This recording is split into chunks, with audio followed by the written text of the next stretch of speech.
कादरी साहब बिल्कुल भगवान कसम सच कहता है। तो हमने कहा नदीम भाई ये अद्भुत काम हो रहा है, हाँ चलो पता करते हैं क्या। तो हम रुके वहाँ पे गए, हमने कहा भैया ये क्या कर रहे हो तुम? एक जना गड्ढा खोद रहा है, दूसरा उसी मिट्टी को वापस डाल रहा है, ये क्या है?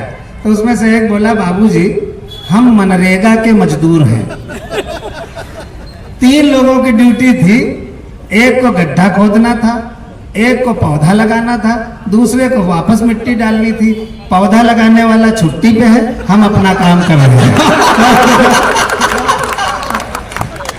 हम अपना काम कर रहे हैं, आप लोग बहुत अच्छा सुन रहे हैं, बहुत अच्छा। घबराहटें थी क्योंकि मुझे लग रहा था पता नहीं यहाँ पर हिंदी आप लोग समझेंगे कि नहीं, लेकिन इतना बढ़िया।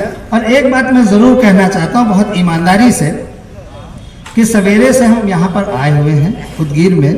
आदरणीय स्वामी जी और जो हमारे लोग थे उन लोगों ने इतना अच्छा मेहमान नवाजी की, इतनी अच्छी मेहमान नवाजी की है कि मुझे मन कर रहा है कि मैं यहीं रहने लगूं। बिल्कुल वास्तव में क्या बतलाऊं इस धरती पर कैसा लगता है। जो अच्छा लगा वो मैं अच्छा कह रहा हूँ। क्या बतलाऊं इस धरती पर कैसा लगता है, इस मिट्टी का जर्रा जर्रा अपना लगता है। वाह वाह वाह वाह, बिल्कुल अपना लगता है, बिल्कुल अपना लगता है, बिल्कुल ईमानदारी से। और जब मंत्री जी घुसे, जिस तरह से मुस्कुराते हुए वो आए थे, तो मैं समझ गया। आमतौर पर हमारे यहाँ उत्तर प्रदेश में मंत्री लोग आते हैं बिल्कुल ऐंठे हुए आते हैं, लगता जैसे कि मंत्री नहीं पता नहीं क्या है। लेकिन हमारे जब ये मंत्री जी आए संजय जी, बिल्कुल ऐसा लगा कि जैसे हमारे आम आदमी कोई, हमारे बीच का कोई व्यक्ति आया हो, हमने उसको मंच पर बिठा दिया। क्या बतलाऊं इस धरती पर कैसा लगता है, क्या कहना, इस मिट्टी का जर्रा जर्रा अपना लगता है। मंदिर, मस्जिद, गिरजा, द्वारे चाहे जैसे हों, लोग जहां अच्छे होते हैं अच्छा लगता है। वाह, अच्छे होते हैं अच्छा लगता है। वाह, बहुत बहुत बढ़िया लगा। शुरू में ऐसा लग रहा था कि जैसे मतलब आप लोग हंसते वंसते नहीं हैं। और अच्छा क्यों हंसे भाई? तो मतलब अब क्यों ताली बजाएं? कोई आप लोग ताली बजाने वाले हैं क्या? लेकिन मैं एक बात बहुत बता रहा हूँ, मैं बहुत पढ़ा लिखा विद्वान आदमी हूँ। भगवान ने आपको सांसें गिनकर दी हैं।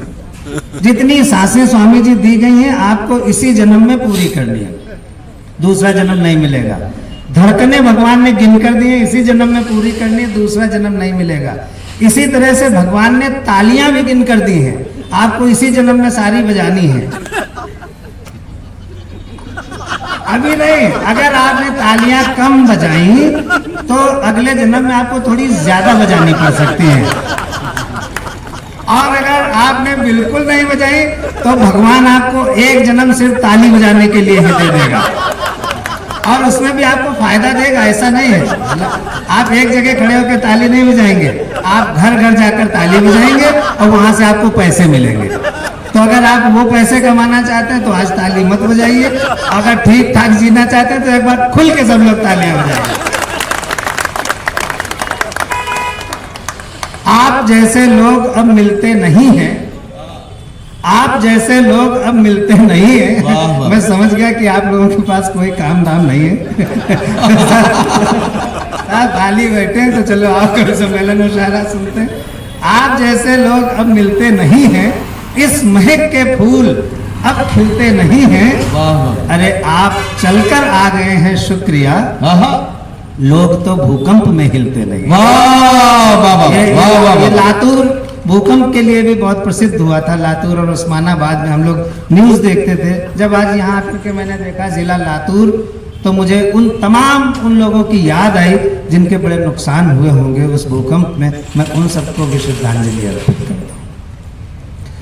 ये प्रयाग वाली जो मुंबई में रहने लगी हैं, बड़ा पहले तो शुरू में बड़ा मोहब्बत वाला सुनाया इन्होंने, बाद में रामलीला करने लगी। जब ये मोहब्बत वाला सुना रही थी तो हमारे अध्यक्ष महोदय बैठे बगल में, बहुत बड़े शायर हैं, फिल्मों में बहुत लिखा इन्होंने, बहुत ज़्यादा लिखा। हमने बड़ा ट्राई किया, हमको लिए नहीं गया। नहीं सही, मुझे अपने पिताजी याद आ गए। मेरे पिताजी चाहते थे मैं IAS अफसर बनूं। बिल्कुल सच्ची घटना बता रहा हूँ, भगवान कसम, झूठ कभी बोला ही नहीं है। कभी नहीं बोला, कभी नहीं बोला। तो मैंने IAS का एग्जाम दिया सर, तो प्रीलिम्स एग्जाम दिया नदीम भाई जी, तो उसमें मेरी मार्कशीट तो आई लेकिन नंबर वहीं रह गए। और पिताजी बड़े नाराज बोले कि कुछ नहीं करेगा, इसको घर से निकाल देंगे अगर सेलेक्ट नहीं हुआ, कोई दूसरी फील्ड चुनो। तो हमने कहा अच्छा वकील बनता हूँ, तो LLB की कचहरी, बिल्कुल मैं सच्ची घटना अपनी जिंदगी की बता रहा हूँ। 1 महीने तक मैं कचहरी में बैठा रहा, बक्सा लेके, बैंड लगा के, काला कोट पहन के, एक मुकदमा मेरे पास नहीं आया। पिताजी बहुत कड़वा बोले इसको फाइनली निकाल दो घर में। तो मदर ने कहा कि थोड़े और ऑप्शन दो। तो पिताजी ने कहा अच्छा तुम बोलते अच्छा हो, पॉलिटिक्स में जाओ। तो हमने उत्तर प्रदेश की हर पार्टी में जाकर के दरख्वास्त दी। हमने कहा हमें ले लो। उन्होंने कहा नहीं, यहाँ पढ़े लिखे लोग नहीं लिए जाते। वाह वाह वाह। नहीं, बिल्कुल सच्ची बात है, सच्ची, भगवान कसम, झूठ नहीं, झूठ बोलते हैं। पिताजी फाइनली हमको घर से निकालने के लिए तैयार हो गए, बिल्कुल फाइनली घर से निकालने के लिए तैयार। हमारे टाइम के पिताजी खुद अपने आप नहीं निकालते थे, मदर के थ्रू निकलवाते थे। मदर ने आके हमसे कहा तुम्हारे बाबूजी कह रहे हैं कि कल से दिखाई मत पड़ना, और तुमने कोई नाम नहीं किया, कुछ नहीं कर पाए हो, तुमको घर से निकालना है। फिर उनकी ममता जागी, बिल्कुल सच्ची घटना बता रहा हूँ, लगभग 20-22 साल पुरानी। बोली जाओ अपने पिताजी के पैर पकड़ लो, आखिर बाप तो तुम्हारे ही हैं, हो सकता माफ कर दें। तो मैंने पिताजी के पैर पकड़े। हमने कहा पिताजी आप हमको एक मौका दे दीजिए, मैं इन IAS अफसरों, इन नेताओं, इन वकीलों, इन सबसे ऊपर उठकर दिखाऊंगा। आज ऊपर खड़ा हूं, सब नीचे बैठे।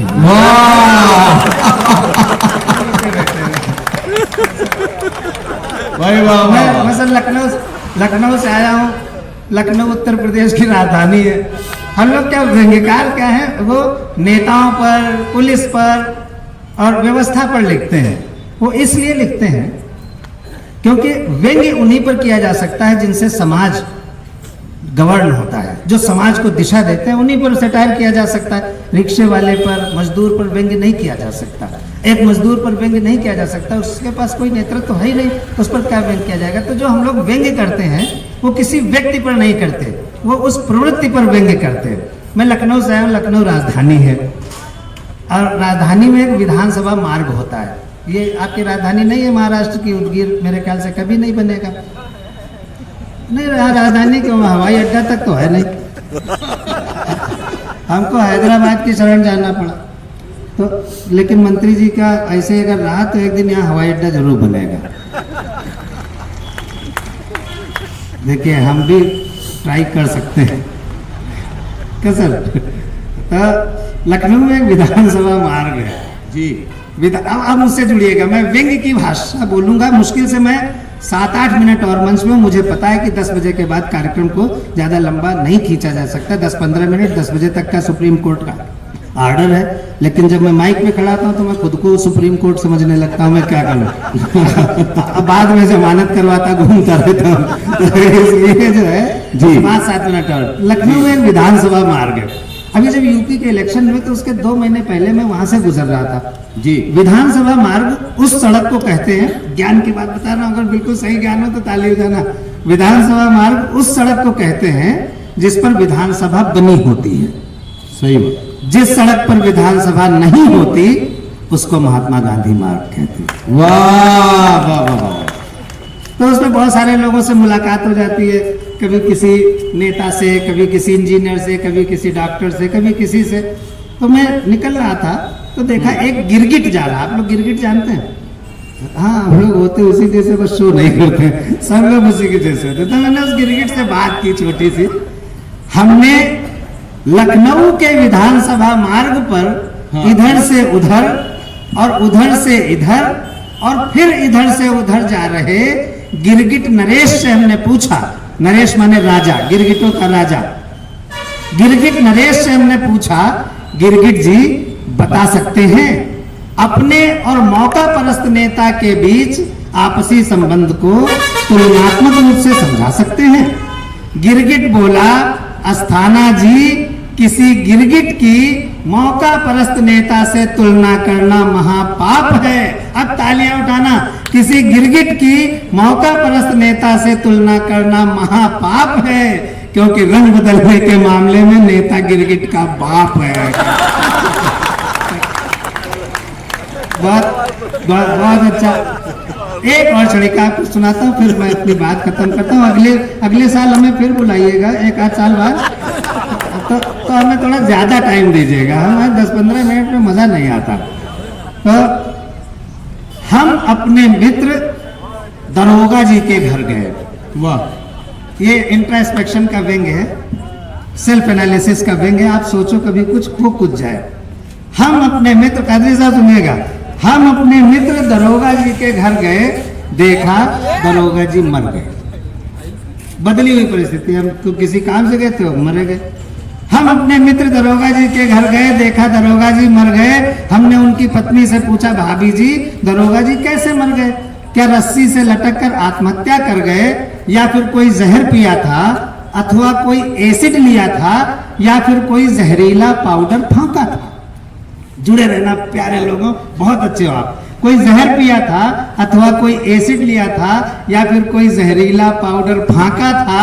वो बोली, भाई साहब ना ही ये रस्सी से लटक कर मरे हैं, ना ही कोई जहर पिया था, ना ही कोई एसिड लिया था, ना ही कोई जहरीला पाउडर फांका था, लेकिन लाख मना करने के बावजूद कल शाम अपने गिरेबान में झांका था।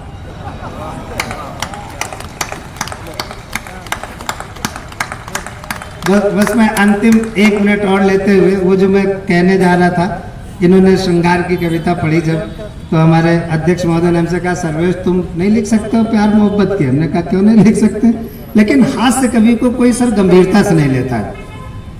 मतलब मैं चाहे जितना घोर श्रृंगार सुना दूं, अपना दिल फाड़ कर रख दूं, लेकिन आप लोग उसको हंसी में ले लेंगे। तो हम लोग असली में मोहब्बत नहीं करते, खाली सोच लेते हैं। अच्छा, सोच के ही काम चला लेते हैं, असली में कोई सीरियसली लेगा नहीं। आज तक हजारों जगह ट्राई किया, किसी ने आई लव यू हमसे नहीं कहा। तो फिर 4 पंक्तियां बस सुनिए, मैं यहीं से बात खत्म करता हूं। स्वागत। मैं अक्सर सोचता हूँ तुम मिलो कुछ बात हो जाए। थोड़ी वाह। मैं अक्सर सोचता हूँ तुम मिलो कुछ बात हो जाए। नहीं, आप मत सोचिए। अच्छा, मैं ना सोचूं? आपसे नहीं कहा सोचने के लिए, अब तुमसे मिलकर हम क्या करेंगे? मैं अक्सर सोचता हूँ तुम मिलो कुछ बात हो जाए, घिरे बादल घने से और फिर बरसात हो जाए। हाँ, थोड़ा और उठाना, हाँ, क्योंकि अंतिम पंक्तियां हैं। मैं अक्सर सोचता हूँ तुम मिलो कुछ बात हो जाए, घिरे बादल घने से और फिर बरसात हो जाए। मैं तुमको साथ लेकर कार से जब घूमने निकलूं। ओहो, स्वामी जी भी वो कर रहे हैं। मैं अक्सर सोचता हूँ तुम मिलो कुछ बात हो। सुशांत सिंधे जी गए क्या हैं? सुशांत जी आपको समर्पित करता हूं।